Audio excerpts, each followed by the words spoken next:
Good morning, gardening friends. Today is Sunday, March 10th, and it's a chilly start to the day. It got down to about 47 last night, according to my thermometer. So it's a little nippy day. We're going to have another cool night tomorrow. No chance of frost, but in the 40s. Oh, the coffee's good today. I've been fairly busy this week doing some planting.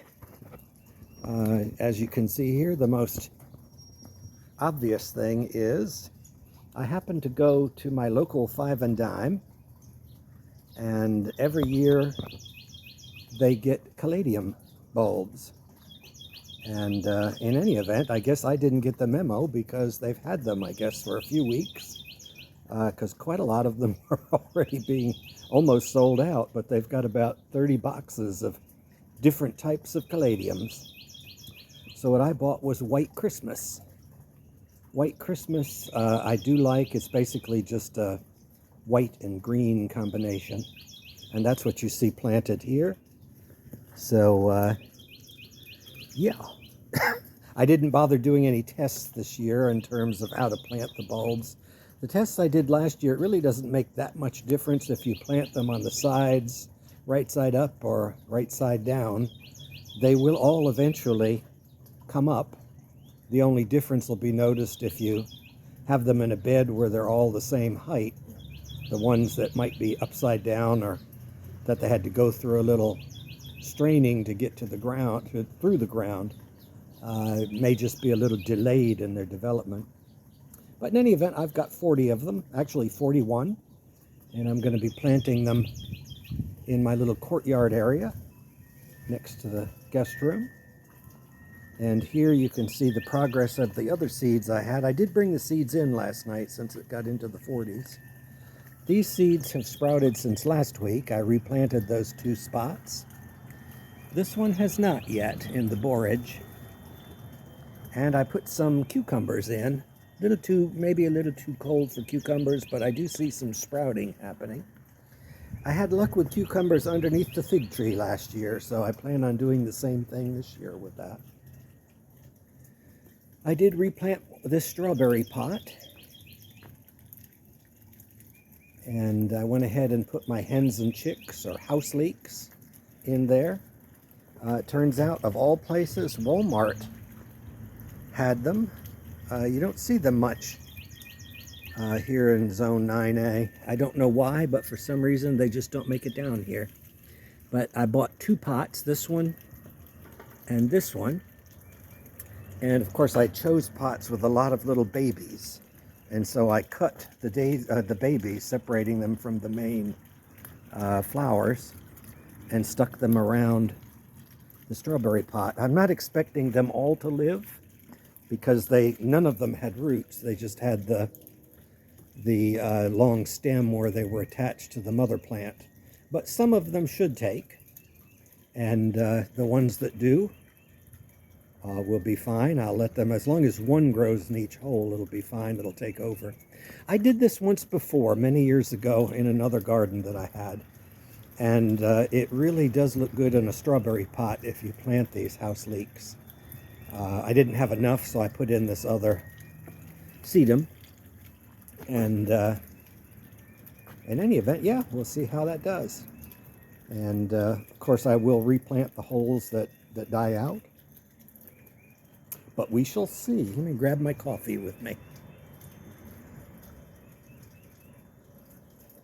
Ooh, that's good. In any event, you can see the roses are starting to green up.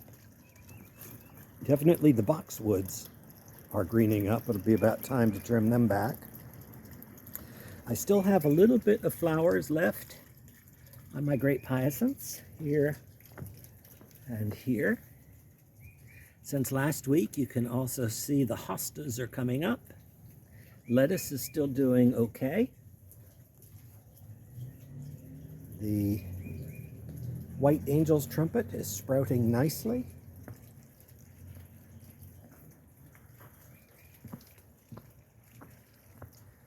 I did go ahead and buy a few new plants this week of loropetalums.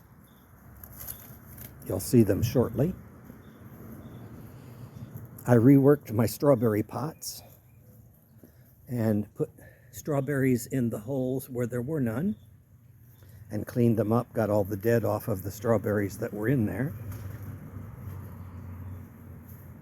And the soil does recede in the top of the pot, so I kind of lifted those top two plants and put more soil in. And of course fertilize. I fertilized everything last week but the palms. I fertilized my the citrus with citrus fertilizer. I put general purpose in all the potted plants, and the camellias I used a camellia azalea food blend, as well as on my Pieris Japonicas, which you can kind of see off in the distance from here. Back in here last week I said I was going to put some loropetalums, and I indeed did buy 3. These are small ones. They're called Purple Dream, and they're only supposed to get 2 foot tall and 3 foot wide. So I thought that would make a nice little end for this bed. I did notice that this holly that I cut back, you can see is sprouting. There was never any doubt that it wouldn't sprout, but just showing you that it is indeed sprouting. And again, when I cut things back that severely, I basically would like it to be about 6 inches taller than that. So I've given it some room to grow up to where I would like it to be. The azaleas are starting to fluff out again with flowers since the frost that we had quite a few weeks ago. I did go ahead and move some more daffodils. I've decided that in this area, since daffodils tend to do well here in the southern exposure, that I would try to cluster as many different daffodils that I had, because I had just sprinkled them around here and there. And since they like this spot, I went ahead and kind of clumped every type of daffodil that I owned here. Back in here, I really didn't do all that much last week. Over here, the blueberries are, you can see, in full bloom. And they're coming nicely with leaves. The fatsias are starting to leaf out.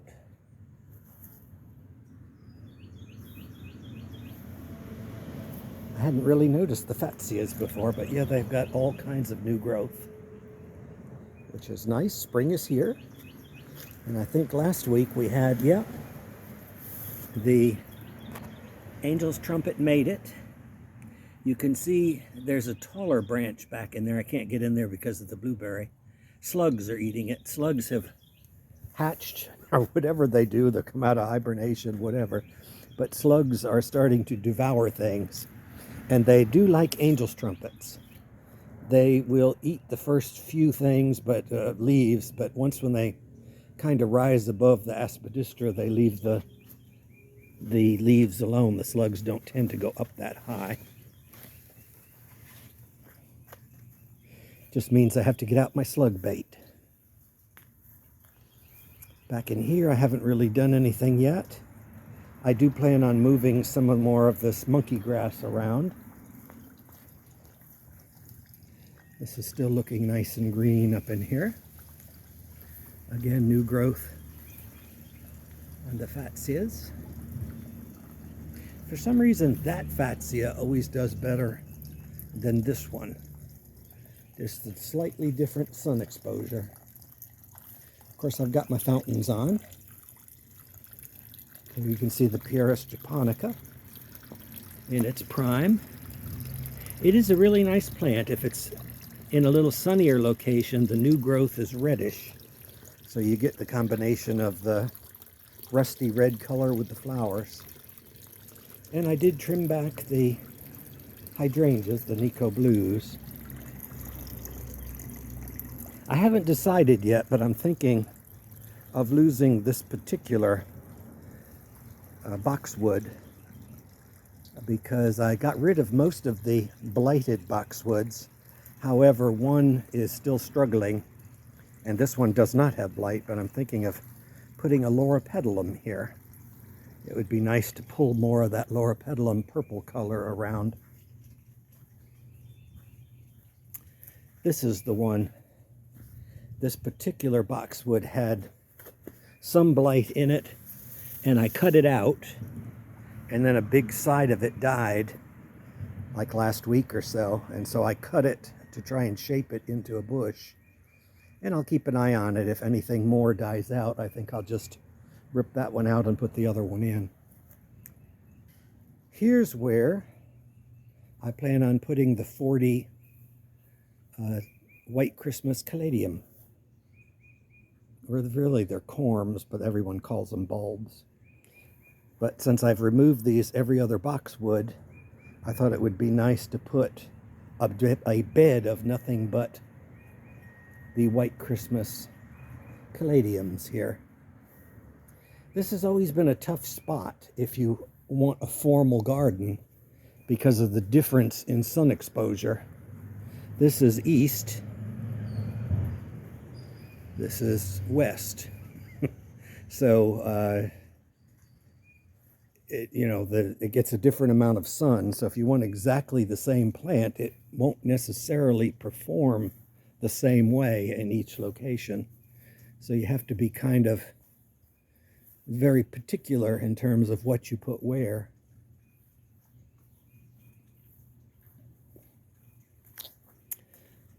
I don't think there's anything else of note up in here. This garden is still looking nice with the hellebores.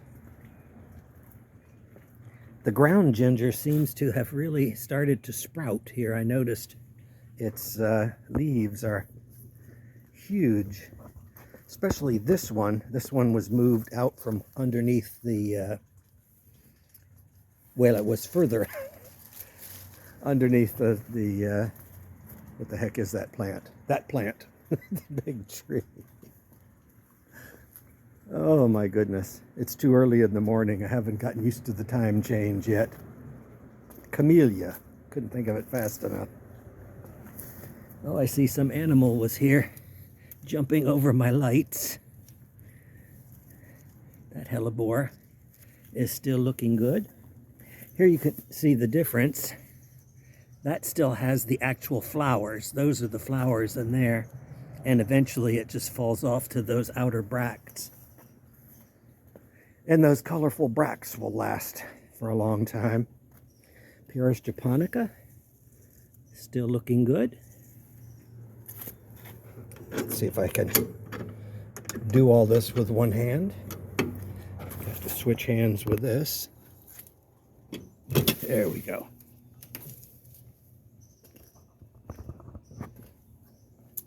I did go ahead and plant one of my toad lilies here where the coleus was. I'm still going to have coleus here somewhere, just not in that spot. And I also tied up and trimmed up my topiaries. I was tickled that these ivies grew here. Last year basically there was nothing on that one. And I took cuttings from the far topiary, not really cuttings, rootings I should say, where they rooted in the ground, and moved them to here. And of course last year it grew up the trellis some. I tied them up again. This one as well, it thickened up. So they are growing. And that one was so rampant that basically I just cut it back. I don't need to arrange it anymore on the trellis. It's covered the whole trellis. So this is filling out nicely. Last year it looked like that. So in 1 year it went from that to thicker, and so hopefully that one will thicken out nicely next year, or by the end of this year.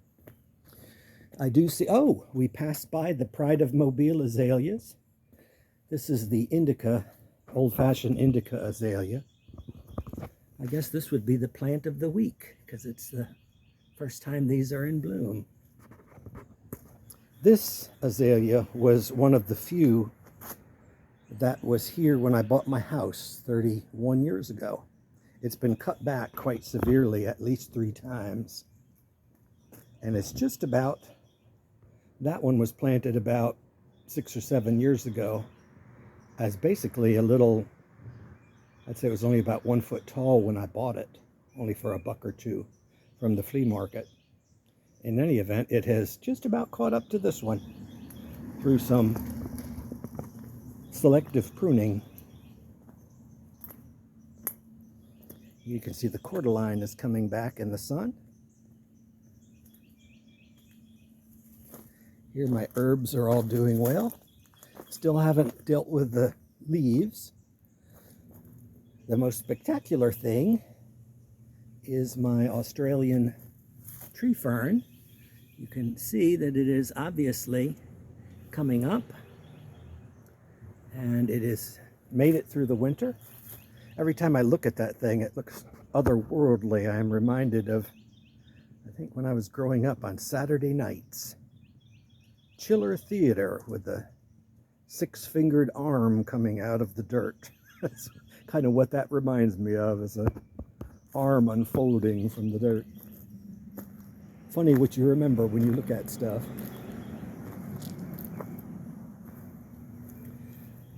Over here, I did plant a little bit. I moved in that spot some of the mint that I had in the backyard in a pot. This is a fairly shady spot of my potager because of the crepe myrtle being over it. And so it gets a little more shade than the rest of it. So I thought that might help dampen the enthusiasm of that mint from spreading. We shall see. Thai basil is being eaten by something, so I'll have to keep an eye on it. Looks like my blackberry has a little flower.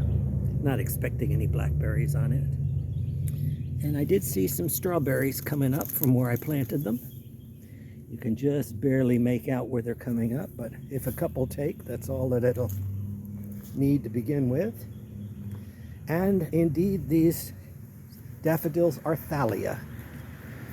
They're a beautiful white daffodil. Oh, that particular one has a glow. They all have 2 flowers on a stem. I hadn't ever noticed that before. I'm going to leave those there because they're in the front of the bed. They're not really in the way of me planting anything, so I'll leave a little bit of flowers there for enjoyment early in the spring. But everything else I've taken out, and I'm going to be planting veggies in there little by little. The lettuces that I had planted there all got eaten, so I went ahead and brought some broccoli. And I've got a cluster of broccoli that I put in there.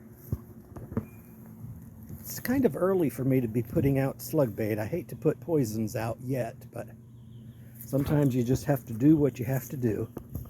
Back in here, which you can't see, but I had planted ginger last year. And last night I was making some dipping sauce for Chinese steamed dumplings, frozen ones that I had bought.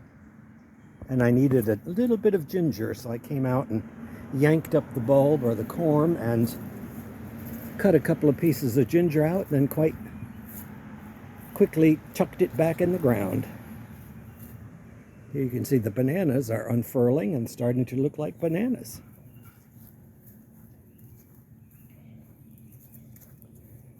The fig has definitely leafed out.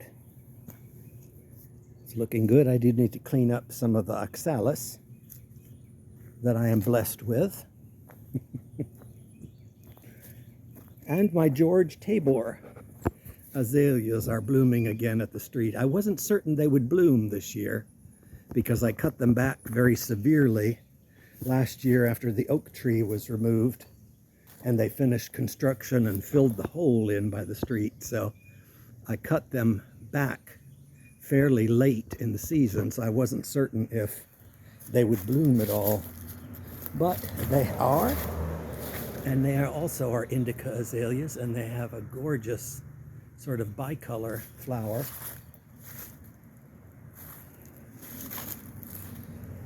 I do see that my sky blue iris that I just recently planted from Walmart is coming up. Only one so far. The other one hasn't sprouted, but at least one is coming up. And back in here, my upright, what is the name of that thing? I know it's a member of the hibiscus family. Rose of Sharon. It's a white blooming shrub, and it is leafing out. Promise of blooms to come. So everything is greening up nicely. Spring is here, at least in zone 9A. This loropetalum was looking nice.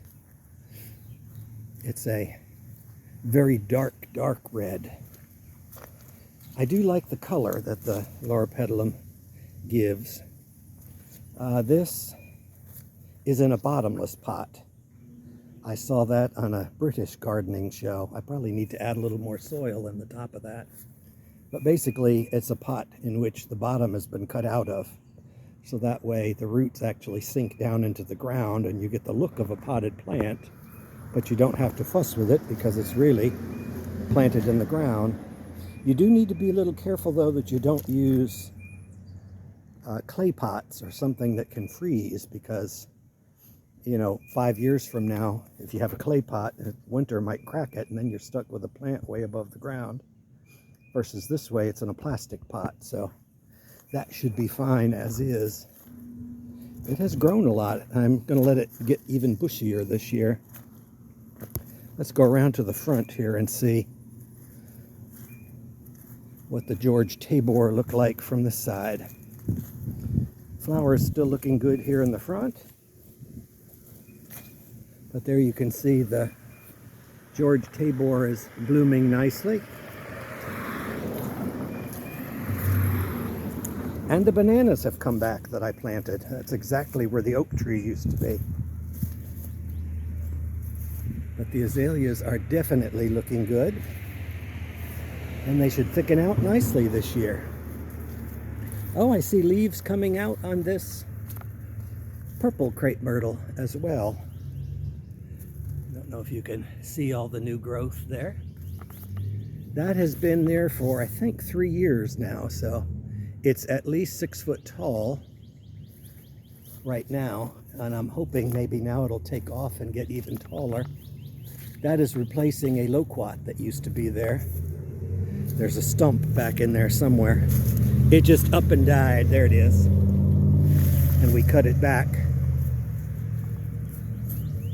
Every now and then, sometimes things just die for no reason, so that was an opportunity to plant something different here.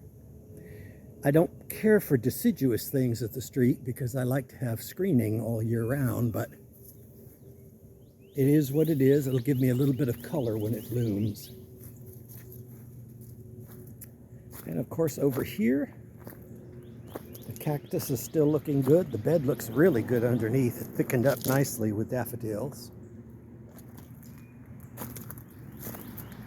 And that's probably about it for the week. I'll have to see.